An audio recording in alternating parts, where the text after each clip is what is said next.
యెహోవా ధర్మశాస్త్రమందు ఆనందించుచు దివారాత్రం యెహోవా ధర్మశాస్త్రం అనుసరించి నిర్దోషంగా నడుచుకుని వారు ధన్యులు. ఆయన శాసనంలో గైకొనొచ్చు ఆయన శాసనములను గైకొనొచ్చు పూర్ణ హృదయంతో ఆయన వెదకు వారు ధన్యులు.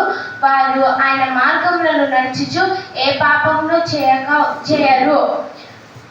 నీ ఆజ్ఞలు జాగ్రత్తగా గైకొనవలెనని నీవు మాకు ఆజ్ఞాపించినావు.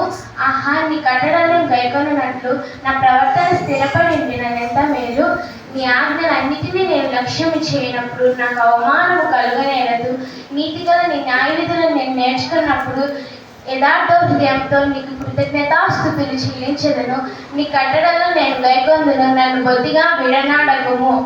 యవనస్తులు దేని చేత తమ నడకను శుద్ధిపరచుకొందురు? నీ వాక్కులను బట్టి దాన్ని జాగ్రత్తగా చూచుకునే చేతనే కదా. నా పూర్ణ హృదయంతో నిన్ను వెదకి ఉన్నాను. నీ శాస్త్రములను నీ ఆజ్ఞలు విడిచి నన్ను తిరగనీయకుము. నీ ఎదుట నేను పాపం చేయకుండా ఉండునట్లు నా హృదయంలో నీ వాక్యం ఉంచుకొని ఉన్నాను. యెహోవా, నీవే స్తోత్రము, నొందదగిన వాడవు. నీ కట్టడలను నాకు బోధించుము.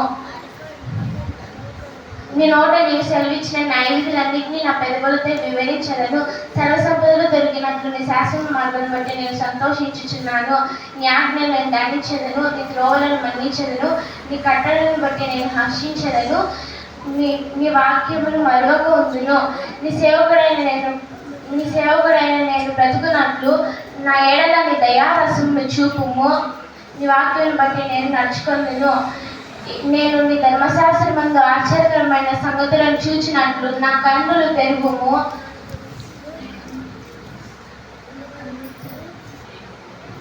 నేను భూమి మీద పరదేశినై ఉన్నాను. నీ ఆజ్ఞలు నాకు మరుగుపరచకుము. నీ న్యాయ విధుల మీద నాకు ఎడతెగిన ఆకలి ఉన్నది. దాని చేత నా ప్రాణము క్షీణించుచున్నది. కీర్తనలు 119 అధ్యాయం 1 నుండి 20 వచనాలు.